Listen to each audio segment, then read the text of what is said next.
안녕하세요. 김아련입니다. 오늘 제가 이야기할 거는요, 장내 미생물에 대한 내용이에요.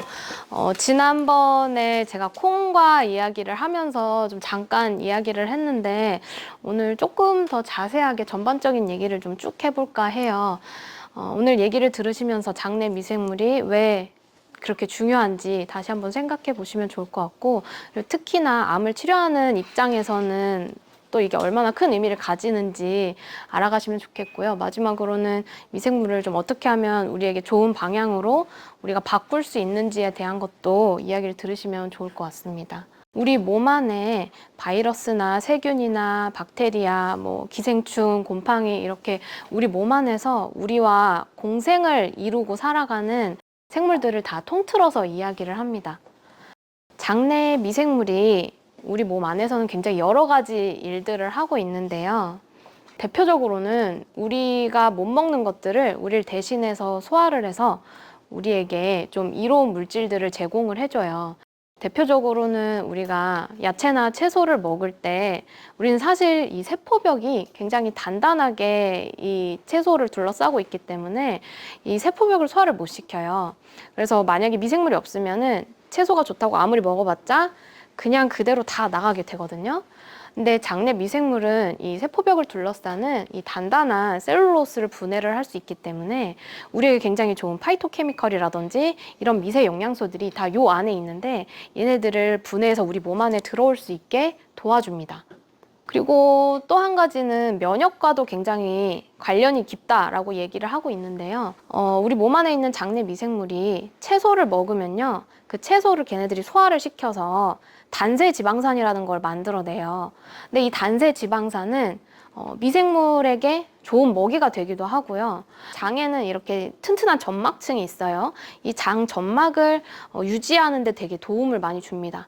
그리고 또 장벽 세포들은요, 이 단세 지방산을 에너지원으로 써요. 그러니까 우리 몸 안에 있는 포도당이 아니라 미생물이 내뿜는 이 단세 지방산을 가지고 우리 장벽이 살아가는 거예요. 그러니까 만약에 우리가 채소를 안 먹어서 미생물이 이 단세 지방산을 만들어내지 못하게 되면요, 채소를 먹고 사는 미생물들은 다 죽겠죠. 그러면 그 자리를 대신해서 차지하는 거는 우리 장 점막을 뜯어먹고 사는, 우리에게 좋지 않은 역할을 하는 그런 미생물들이 그 자리를 대신 차지하게 됩니다. 그리고 또 우리 장벽 세포는요, 주 에너지원이 사라지게 되니까 장벽 세포들이 점점 얇아지고 흐물흐물해지고 결국에는 여기가 구멍이 난 것처럼 우리 외부에 유해 물질들이 통과하기 쉬운 상태가 돼버리는 거예요. 이런 상태가 나타나면은 우리는 이거를 장누수 증후군이다 얘기를 하고, 이것 때문에 우리 몸 안에 만성적인 염증이 생기게 됩니다.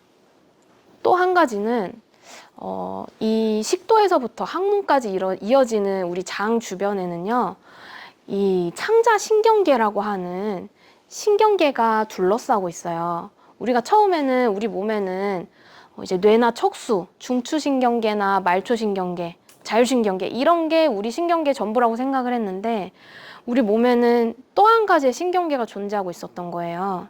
이 창자신경계는 기원이 어디서 나오냐면, 태아가 분할을 할 때요, 뇌가 분할을 할 때 뇌와 거의 동시에 갈라져 나왔습니다. 그래서 얘네들은 뇌랑 거의 동일한 기능을 할 수 있다고 해요. 그래서 우리 몸에 신경 전달 물질을 만들어낸다든지 아니면은 호르몬을 분비해내기도 하고요. 그리고 뇌랑 신경적으로 연결이 되어 있어서 뇌의 신호를 장이 받기도 하고, 장에서 뇌로 신호를 반대로 전달해주기도 합니다.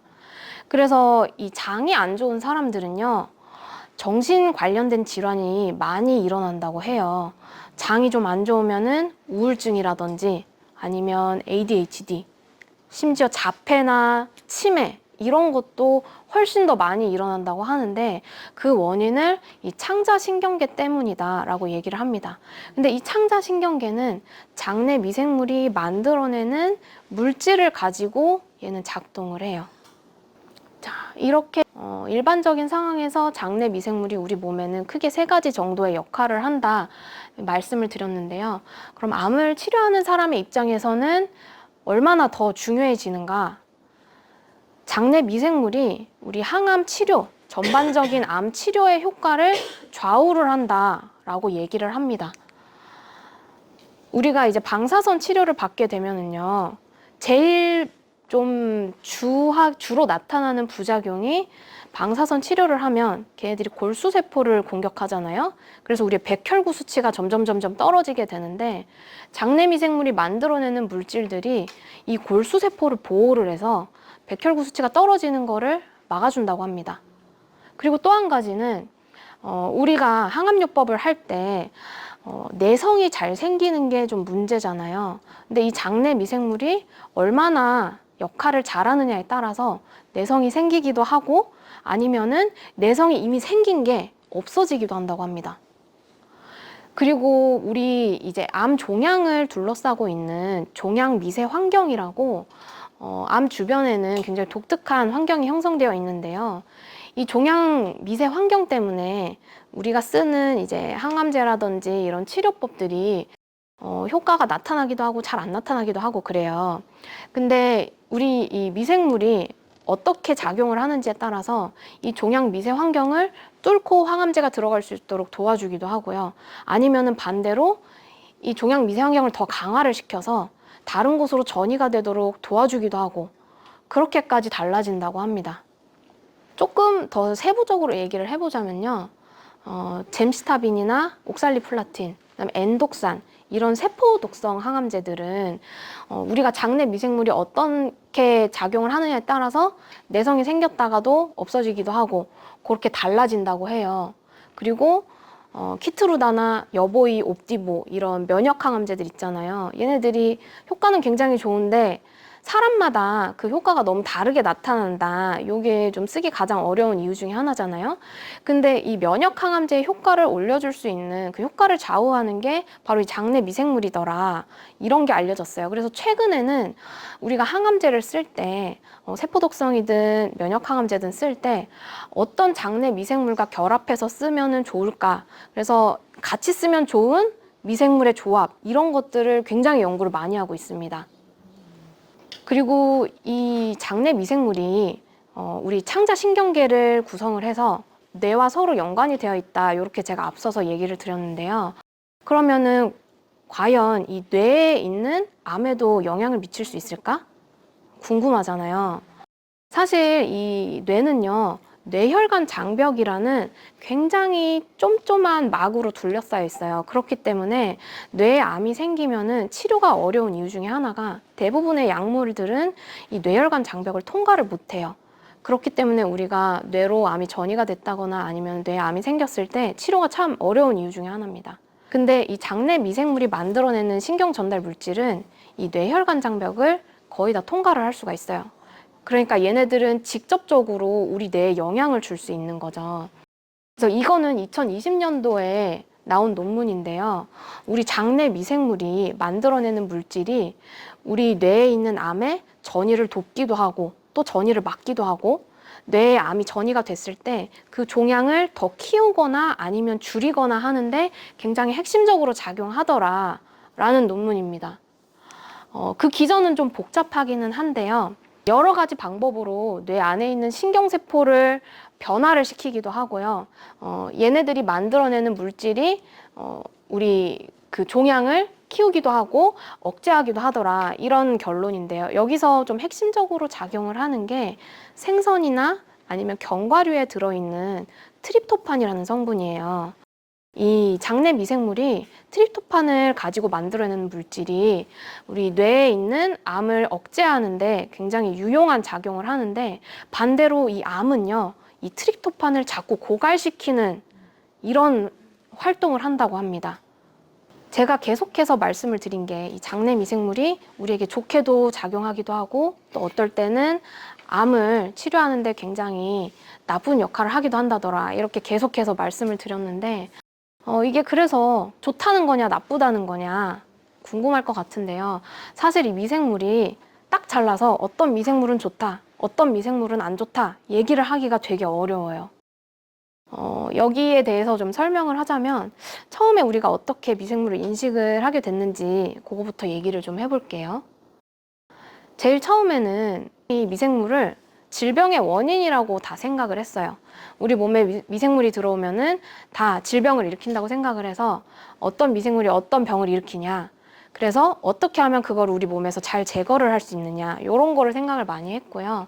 그렇기 때문에 항생제라든지 아니면은 바이러스 백신이라든지 기생충약 이런 것들이 개발이 되기 시작했습니다. 암과 관련해서도 직접적으로 암을 일으킨다라는 미생물이 이렇게 11가지 정도가 연구가 되었고요. 직접적은 아니지만 암과 관련이 매우 깊다 연구가 된 미생물들도 굉장히 많이 있어요. 처음에는 우리가 이제 미생물을 이렇게 질병을 일으키는 원인이라고만 생각을 하다가 알고 보니까 약간 좋은 미생물도 있었던 거예요. 특히나 이제 발효식품에 많이 들어있는 유산균 같은 경우는 우리 몸에 들어와서 굉장히 이로운 작용을 하더라는 거죠. 그래서 사람들이 이제는 어떤 미생물이 우리한테 좋은 역할을 하고 어떻게 그거를 우리 몸 안에 좀 보충을 해줄 수 있을까. 그래서 만들어진 게 우리가 이제 보충제 형태로 먹을 수 있는 이런 프로바이오틱스 제품입니다. 굉장히 최근이죠. 2016년도에 나온 논문인데 도대체 그러면 건강한 장내 미생물은 무엇일까? 이거에 대한 연구를 하게 됐어요. 이제 굉장히 여러 사람들을 모아놓고 질병이 전혀 없는 건강한 상태의 사람을 모아서 그 사람들의 장내 미생물을 다 확인을 한 거예요. 다 확인을 했는데 보이시면은 똑같은 그림이 하나도 없죠.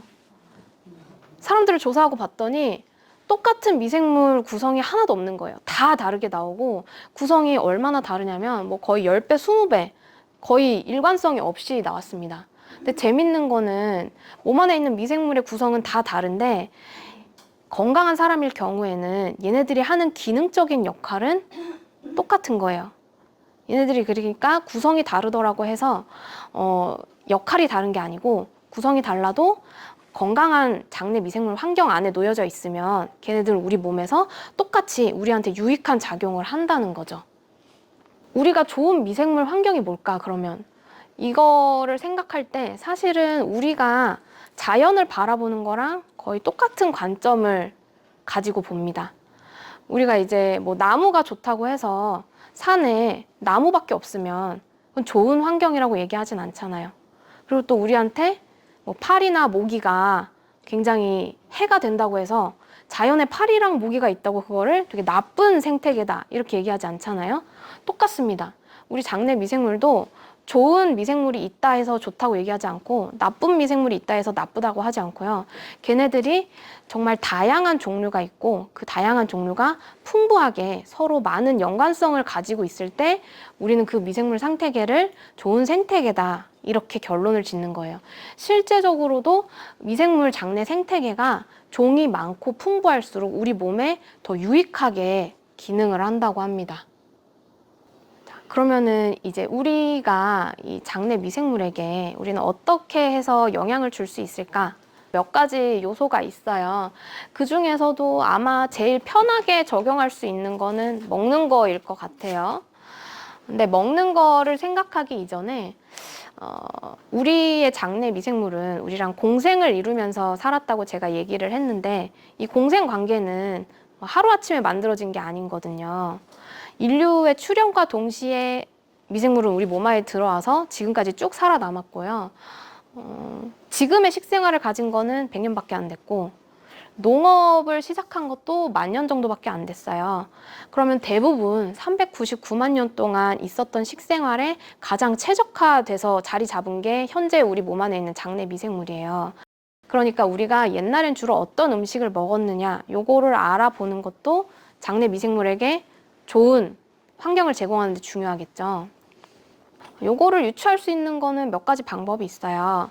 한 가지는 바로 구강 구조를 보는 건데요. 육식동물의 구강 구조는 송곳니와 앞니가 굉장히 발달해 있습니다. 이거는 고기를 뜯기에 최적화되어 있는 구강이에요. 반면에 초식동물 같은 경우는요.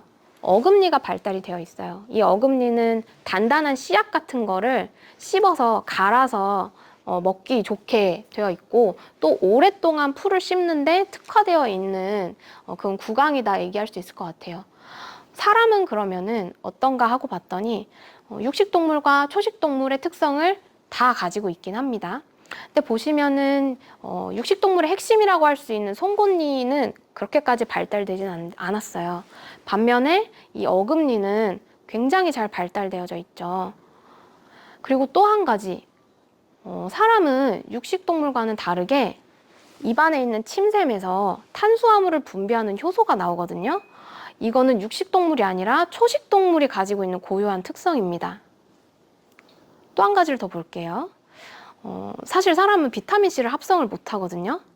근데 되게 이상한 게 이 비타민C가 우리 몸의 건강에는 굉장히 핵심적인 영양소예요. 얘네들이 없으면은 우리 대부분의 대사가 이루어지지가 않아요. 다른 동물들 같은 경우는 거의 다 이 비타민C를 몸에서 합성할 수 있다고 합니다. 근데 사람은 합성을 못 해요. 그러니까 사람들이 이렇게 중요한 비타민C를 왜 우리는 합성을 하지 못할까에 대한 답으로 내놓은 것이 사람은 굳이 그걸 몸에서 합성할 필요가 없을 정도로 이 비타민C가 많은 식단을 해왔을 것이다. 이렇게 설명을 해요. 비타민C가 많은 식단은 결국 채소와 과일이 많은 식단이다. 종합적으로 사람은 잡식을 하는 동물이지만요. 잡식 중에서도 채식에 조금 더 적합하게 몸이 맞춰져 있다. 그래서 결국 장내 미생물도 채식에 좀 더 적합한 장내 미생물이 우리 몸 안에 많이 있다. 이렇게 이야기를 할 수 있을 것 같아요. 그래서 우리가 어떤 치료 식단을 선택할 것이냐 이거를 봤을 때는요. 물론 사람에게도 도움이 되는 식단을 선택해야 되지만 장내 미생물이 우리 몸의 핵심적인 역할을 하는 만큼 장내 미생물에게도 도움이 되는 식단을 선택해야 된다고 생각하거든요.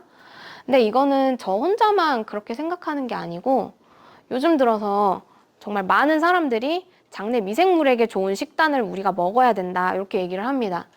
2022년도에 나온 논문들인데요. 이거는 굉장히 유명한 그 논문지인데 셀지에서 건강한 식단을 장내 미생물의 관점에서 생각해야 된다라고 직접적으로 이야기를 했어요. 우리가 왜 어떤 특정 식품, 장내 미생물의 유익균을 높여주는 특정 식품에 집중을 하는 게 아니라 식단에 더 포인트를 주는 이유는요. 제가 앞에서도 얘기를 계속했지만 우리 장내 미생물은 좋은 거 하나가 많다고 전체적으로 환경이 좋아지는 게 아니라 전체가 좋은 환경이 있을 때 걔네들이 최적의 역할을 할 수 있다라고 계속 말씀을 드렸잖아요. 아무리 좋은 것도 음식 하나만 먹으면은 걔네들만 먹고 사는 특정 미생물 한 개만 확 많아지게 됩니다. 그러니까 궁극적으로는 도움이 되지가 않는 거죠. 그리고 우리가 음식을 어떤 음식과 같이 먹느냐에 따라서 걔네들이 우리 몸 안에 들어와서 대사가 되는 게 완전히 달라지기도 해요. 그래서 좋은 식단을 선택하는 게 굉장히 중요한데 사실 이미 전 세계적으로 어떤 식단이 가장 좋은 식단이냐 이런 거는 합의가 다 이미 끝난 상태입니다. 장내 미생물에게 좋은 식단은요. 이것도 정리가 좀 됐어요. 채소하고 통곡물, 그다음에 식물 기반 단백질, 생선, 저지방 발효식품을 많이 먹는 것이 좋고 고기는 적게 먹을수록 좋더라. 그리고 가공식품 같은 경우는 아예 안 먹을수록 좋더라. 이렇게 정리가 됐습니다. 이거에 제일 잘 부합하는 식단이 바로 여기 있는 지중해식 식단이에요. 이 지중해식 식단은 사실 뭐 이미 전 세계적으로도 굉장히 몸에 좋다라고 알려진 식단인데 이게 알고 보니까 미생물에게도 가장 좋은 식단이었던 거죠. 저희 병원에서도 이 지중해식 식단을 약간 한국인에게 조금 더 잘 맞게 바리에이션을 둬서 하고 있습니다. 알고 계셨나요? 제가 계속해서 식단이 중요하다고 얘기를 했는데 그럼에도 불구하고 몇 가지 좀 의문점이 있을 수 있어요. 특히나 이제 고기나 유제품 같은 경우는 먹는 게 몸에 도움이 된다 이런 얘기를 많이 들으셨을 것 같고 특히나 이제 항암 하시는 중이나 체력이 떨어졌을 때는 고기를 먹는 게 좋다. 또 최근 들어서는 이제 키토제닉 식단이라고 해서 고기와 지방이 좀 많은 식단을 유지하는 것이 건강에 도움이 된다. 이런 얘기를 좀 들으셨을 것 같은데요. 장내 미생물의 관점으로 얘를 보면은 이게 좋은지 나쁜지 판단하는 데 좀 도움이 될 것 같아요. 고기와 유제품은 포화지방이 많다는 특성을 가지고 있습니다. 이 포화지방은요, 우리 몸 안에 들어오면 담즙을 굉장히 많이 분비하도록 촉진을 해요. 이 담즙은 지방을 잘게 쪼개서 우리한테 흡수하기 좋게 만들어주는 거거든요. 근데 이 담즙이 우리 장으로 분비가 되면은 장에 있는 미생물에 의해서 한 번 더 가공이 됩니다. 그 가공된 담즙을 2차 담즙산이라고 해요. 2차 담즙산은 지방 소화에는 도움이 돼요. 근데 얘네들이 많아지고 오랫동안 장에 머물수록 장에 상처를 내요. 그래서 2차 담즙산이 많아지면 장에 만성적인 염증이 생기게 되고요. 결국에는 대장암의 원인이 된다라고 알려져 있습니다. 또 한 가지, 그 붉은 적색육에 들어있는 단백질은요, 우리 장에 들어와서 장내 미생물에 의해서 N니트로소 화합물이라는 걸로 변환이 돼요. 근데 얘는 가장 대표적인 발암 물질 중에 하나죠. 그리고 가장 중요한 장내 미생물의 구성에는 어떻게 얘네들이 영향을 주느냐. 우리가 고기를 먹으면요, 고기를 먹고 사는 미생물이 늘어나게 되는데, 이 고기를 먹고 사는 미생물은 채소를 먹고 사는 미생물이랑 양립을 못합니다. 고기를 먹는 애들이 많아지면 채소를 먹는 애들은 줄어들고, 반대로 채소를 먹는 애들이 많아지면 고기를 먹는 애들이 좀 줄어들어요. 이거는 우리가 옛날에 수렵 채집하던 시절에 굉장히 고기를 얻기가 힘들었잖아요. 고기를 사냥하는 게 굉장히 쉽지가 않았어요. 그러니까 어떻게 해서든지 우연히 고기를 얻게 되면 그걸 굉장히 효율적으로 먹어야 되기 때문에 고기를 먹자마자 즉각적으로 고기를 소화시키는 미생물을 확 늘리고, 대신 채소를 먹는 애들을 좀 죽이더라도 그렇게 하는 게 우리 몸한테 이로웠을 겁니다. 그래서 이게 옛날에는 굉장히 좋은 방법이었어요. 이 즉각적으로 고기 미생물이냐 채소 미생물이냐 이걸 선택을 하는 게. 근데 요즘에는 매일같이 고기를 먹을 수 있잖아요. 그러니까 이게 요즘 와서는 이게 오히려 독이 되는 방법으로 바뀐 겁니다. 그래서 고기를 먹는 순간 우리 장내 미생물은 다양성이 굉장히 크게 감소를 해요. 그럼 반대로 해산물은 어떠냐? 해산물은 특징적으로 포화지방보다는 불포화지방이 많이 있죠. 얘네들은 우리 몸에 들어와서 2차 담즙산을 생성하지 않습니다. 그렇기 때문에 장에 염증을 일으키지 않고 오히려 염증을 가라앉히는 작용이 있다고 알려져 있고요.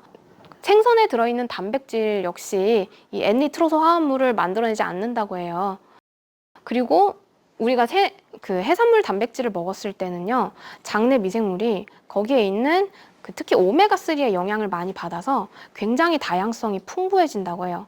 그러니까 우리가 고기랑 생선을 놓고 봤을 때 장내 미생물의 관점으로 보면 생선이 훨씬 더 좋은 거죠.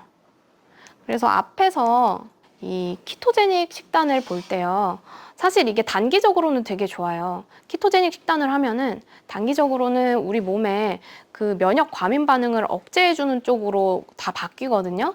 그래서 내가 만약에 알러지 반응이 좀 있다거나 아니면은 이제 과민성 장염 같은 게 있다거나 하면은 키토제닉을 식단을 하면 그게 정말 즉각적으로 좋아지는 반응을 느끼실 겁니다.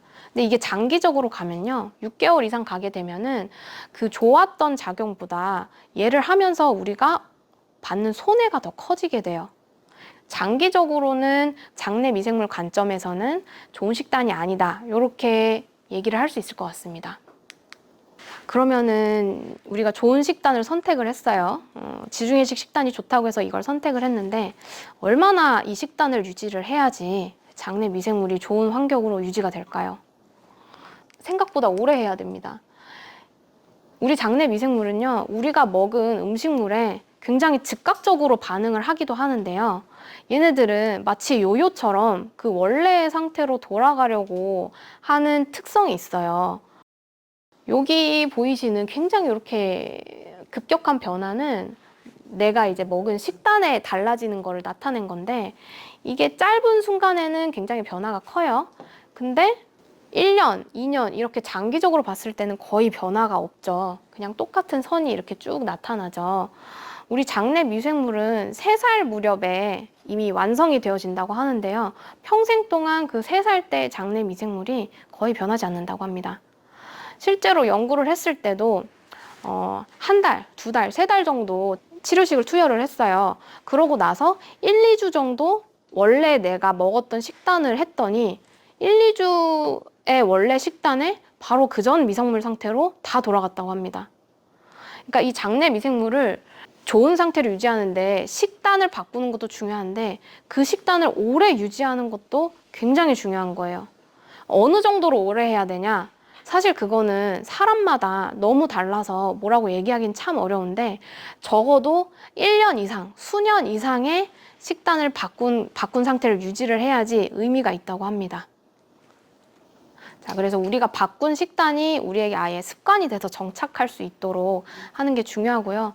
그냥 항암할 때 잠깐, 수술하고 회복하는 동안 회복식으로 잠깐 이렇게 바꾸는 거는 그때 잠깐은 도움이 될 수 있어요.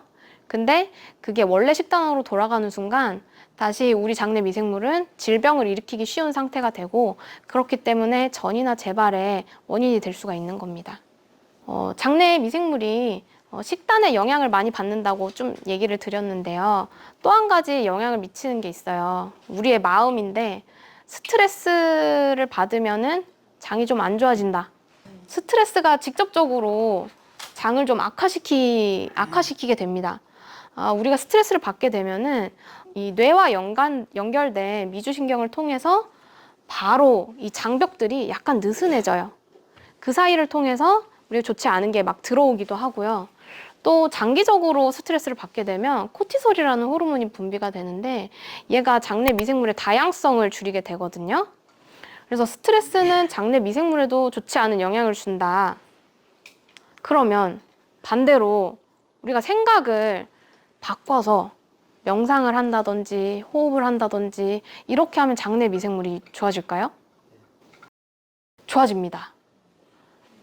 이거는 단기적인 요가 명상 프로그램을 진행해서 전후로 장내 미생물의 차이가 있었는지를 본 건데요. 장내 미생물의 구성은 그렇게까지 달라지지 않았다고 해요. 근데 크게 변한 게 장내 미생물의 그 활동성이었습니다. 명상을 단기적으로 짧게라도 하고 났더니 장내 미생물이 뭐 있던 애들이 없어진 건 아니지만 걔네들이 일을 굉장히 열심히 하는 쪽으로 바뀌었다는 거죠. 그럼 장기적으로 우리가 몇 년 동안 명상을 하게 되면 어떻게 될까요? 이거는 티베트에 있는 스님들의 장내 미생물을 조사를 한 거예요. 티베트에 있는 스님들은 평생 동안 매일 2시간씩 명상을 하고 계신다고 합니다.